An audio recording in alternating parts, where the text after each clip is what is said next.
Hello everyone, कैसे हैं आप सब लोग। और जैसा कि मैंने आपको बोला था कि अगर आप बहुत ज़्यादा मेहनत करते हो, बहुत ज़्यादा हार्डवर्क करते हो, उसके बाद भी अगर आप अपना CSIR नेट क्वालिफाई नहीं कर पाते तो क्यों ऐसा होता है और क्या वो चीज़ें हैं जो आप फॉलो नहीं कर रहे हो जिसकी वजह से आप कट ऑफ क्लियर नहीं कर पाते हो। तो इस सेशन में हम उन सब चीज़ों के बारे में बात करने वाले हैं। क्या आपको हार्डवर्क करना चाहिए, हार्डवर्क के साथ स्मार्ट प्रिपरेशन भी आपको ज़रूरत है, इन सब चीज़ों के बारे में हम बात करेंगे। ठीक है, तो CSIR NET physics why student fail despite studying very hard. तो क्या कॉमन मिस्टेक्स होती हैं आपकी? आप हिडन चैलेंजेस को नहीं जान पाते हो, स्मार्ट स्ट्रेटजीज नहीं आपके पास होती हैं ताकि आप CSIR नेट क्रैक कर पाओ। ठीक है, तो देखो जो रियलिटी है ना CSIR नेट फिजिक्स की, वो क्या रियलिटी है कि 6 to 10 hours daily 6 to 10 hours आपको पढ़ाई करनी ही पड़ेगी। मतलब 6 मिनिमम है, 10 मैक्सिमम है। ऑन एन एवरेज आपको 5 से 6 घंटे पढ़ाई करनी ही पड़ेगी, क्योंकि सिर्फ अराउंड 6% ही जितने भी बच्चे एग्जाम देते हैं, सिर्फ 6% बच्चे ही एग्जाम क्वालिफाई करते हैं और 2 से 3 बार का रिपीट अटेम्प्ट लेते हैं बच्चे क्वालिफाई करने के लिए। ठीक है, तो काफ़ी डरावनी स्टैटिस्टिक्स है ये कि आप बहुत ज़्यादा पढ़ाई भी करते हो तब भी जो आपका सक्सेस रेट है वो इतना कम है और उसमें भी बच्चे 2 से 3 बार एग्जाम दे रहे हैं। तो अगर स्टूडेंट्स इतना वर्क हार्ड कर रहे हैं तो रिजल्ट क्यों नहीं आ रहा है? क्योंकि JRF क्वालिफाई सिर्फ हार्ड वर्क से नहीं होगा, स्मार्ट वर्क लगाना पड़ेगा, स्ट्रेटेजी लगानी पड़ेगी, स्टैटिस्टिक्स देखनी पड़ेगी, तब जाके आपका एग्जाम क्वालिफाई होगा। जैसे कि सबसे बच्चों को क्या लगता है कि अगर मैं रोज 10 घंटे पढ़ लूं तो फिर मेरा एग्जाम क्वालिफाई हो जाएगा। मतलब कि अगर मैं ज़्यादा स्टडी करूंगा तो मेरे को बेटर रिजल्ट मिलेगा। 10 से 12 घंटे अगर पढ़ाई करूं तो गारंटी सिलेक्शन हो जाएगा। सारी बुक मुझे कंप्लीट करनी है, मतलब अगर मैंने सारी बुक कंप्लीट कर ली तो मेरा सिलेक्शन पक्का। एक टॉपिक के ऊपर बहुत सारे लेक्चर्स देख लूं तो मेरा वो कॉन्सेप्ट भी बिल्ड हो जाएगा। लेकिन देखो रियलिटी क्या है कि अगर तुम 4 घंटे भी पढ़ाई करते हो तो उसमें अगर आपका फोकस है, आप डेलिबरेटली पढ़ाई कर रहे हो, तो वो उन 10 घंटों को आउट परफॉर्म करते हैं जिसमें आप बहुत ज्यादा डिस्ट्रैक्टेड थे। ठीक है, आप 4 घंटे पढ़ लो, ढंग से पढ़ लो, लेकिन ऐसा ना हो कि आप पूरे दिन किताब लेके बैठे हो और आपने 3 घंटे की भी पढ़ाई ढंग से नहीं की। तो एक चीज तो वो करनी है। तो एक स्टूडेंट है, जैसे देखो वो 12 घंटे पढ़ता है, कोई रिवीजन नहीं करता है, कोई PBYQ नहीं करता है। ठीक है, क्या क्वालिफाई करेगा? नहीं क्वालिफाई करेगा। लेकिन एक बच्चा है 5 घंटे पढ़ता है, डेली रिवीजन करता है और PYQ करता है, तो क्या वो क्वालिफाई करेगा? हाँ जी, बिल्कुल वो क्वालिफाई करेगा। तो यहाँ पे तो बच्चा हार्ड वर्क कर रहा था। क्या उसके माँ बाप कभी बोल पाएंगे कि हमारा बच्चा पढ़ता नहीं था, हमारा बच्चा तो पूरे दिन रात किताब लेके बैठा रहता था? तो फिर क्यों नहीं क्वालिफाई हुआ? क्योंकि भैया आप रिवीजन नहीं कर रहे हो, आप PYQs नहीं कर रहे हो। वो तो जरूरी है एग्जाम क्वालिफाई करने के लिए। एक बच्चा 5 घंटे पढ़ रहा है जो कि रोज बोलता था कि मैं तो यार पढ़ता ही नहीं। ऐसे ही बच्चे होते हैं जो बोलते हैं यार मेरी तो कुछ पढ़ाई नहीं है, और वो एग्जाम क्वालिफाई कर लेते हैं। क्यों? क्योंकि वो स्मार्ट स्ट्रेटजी फॉलो करते हैं, वो रिविजन डेली करते हैं, PYQ प्रैक्टिस डेली करते हैं। ठीक है, तो मिस्टेक क्या हो गई? मिस्टेक नंबर 2 आ गई। वो तो मिथ थी ना। ये मिस्टेक नंबर 1 आपकी क्या होती है कि आप प्रीवियस ईयर क्वेश्चंस को इग्नोर कर देते हो। क्योंकि प्रीवियस ईयर क्वेश्चंस अगर आप लगाते हो तो वो आपको इंपॉर्टेंट टॉपिक्स के बारे में बताता है, वो आपको एक्सपोज करता है रिपीटेड टॉपिक्स के बारे में, और आपको बताता है कि डिफिकल्टी ट्रेंड क्या है। तो PYQs आपको नहीं छोड़ के जाने हैं। मिस्टेक नंबर 2 होती है कि स्टडिंग एवरीथिंग इक्वली। मतलब कि आपको यही नहीं पता कि कौन सा टॉपिक ज्यादा इंपॉर्टेंट है, किस टॉपिक को ज्यादा समय देना है और किस टॉपिक को आपको ज्यादा समय नहीं देना है। तो ये चीज आपको जरूरी है जानना।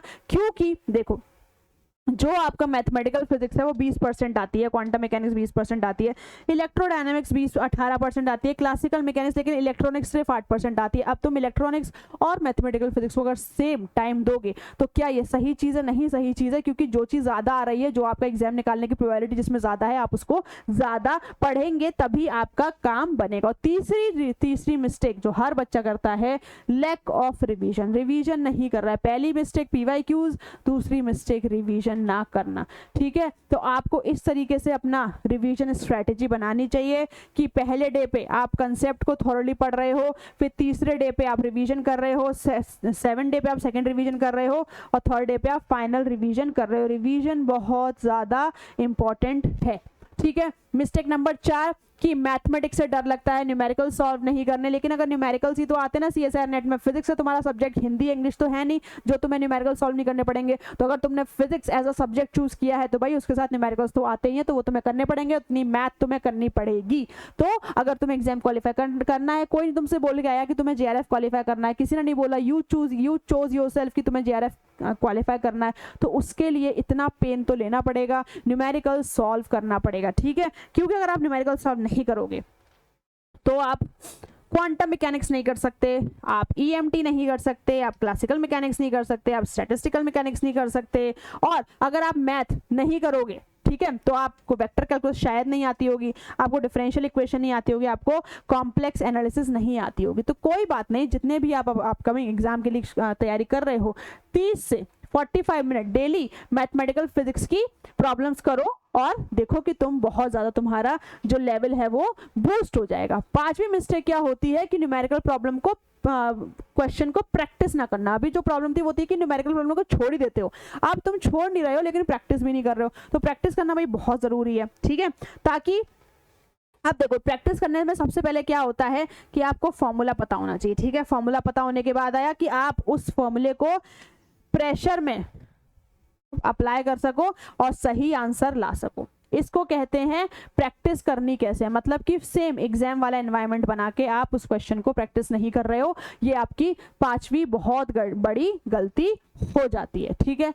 मिस्टेक नंबर 6 होता है पुअर एग्जाम अटेम्प्ट स्ट्रेटेजी, मतलब कि जो आपके PYQs हैं, जो आपके फुल लेंथ टेस्ट हैं, आप उसको सीरियसली एग्जाम की तरह सॉल्व नहीं कर रहे हो। आप क्या कर रहे हो, आप उसको सिर्फ और सिर्फ ऐसे ले रहे हो कि ये तो मैं घर बैठ के दे रहा हूं, तो ऐसा आपको नहीं करना है। पार्ट A को अटेम्प्ट पहले करना है, फिर पार्ट B को करना है और फिर पार्ट C को करना है, ये तुम्हारे ऊपर होता है बेसिकली, ये कोई आपको नहीं बता सकता। अगर आपको ऐसा लगता है कि पार्ट C में अगर करूंगा तो मेरा दिमाग अच्छा चलेगा, तो मैं वहां पे अच्छा स्कोर कर पाऊंगा, तो आप पार्ट C करिए, पार्ट B करिए, फिर पार्ट A करिए, लेकिन किसी भी पार्ट को छोड़िए मत, ठीक है।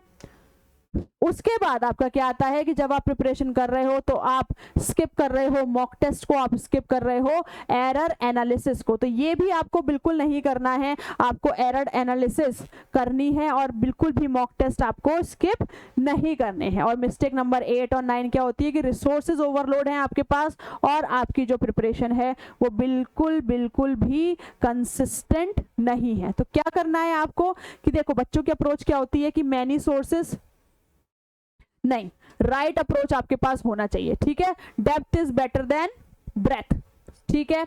इनकंसिस्टेंसी नहीं होनी चाहिए, कंसिस्टेंट रहना है आपको बिल्कुल अपने गोल के लिए, ठीक है। तो क्या होगी सक्सेसफुल स्ट्रेटेजी आपकी कि आप PYQ एनालिसिस करोगे, सब्जेक्ट को प्रायोरिटाइज करोगे, कौन सा सब्जेक्ट आपको ज्यादा पढ़ना है, कौन सा कम करना है, daily problem solving, regular revision और एरर नोटबुक बनाओगे, ठीक है। तो फाइनल एक्शन प्लान आपका क्या होना चाहिए कि मॉर्निंग में आप मैथमेटिकल फिजिक्स कर रहे हो, फिर आफ्टरनून में आप कोर्स सब्जेक्ट पढ़ रहे हो, इवनिंग में आप न्यूमेरिकल सॉल्व कर रहे हो और नाइट में आप रिवीजन कर रहे हो, और यही आप डेली अप्लाई कर रहे हो। इससे क्या होगा कि इससे आपका बहुत ज्यादा प्रिपरेशन बूस्ट हो जाएगी, ठीक है। अगर आपको स्ट्रक्चर्ड CSIR प्लानिंग मतलब प्रिपरेशन करनी है जिसमें आपको PYQ एनालिसिस भी मिले, part B and C strategy भी मिले, हैंड रिटन नोट्स भी मिले, topic wise test, doubt session, live classes, अगर आपको ये सब चाहिए तो आप हमारा सारांश बैच, अगर आप अभी जून 2026 का एग्जाम दे रहे हो तो आप सारांश बैच ले सकते हो। इसमें आपको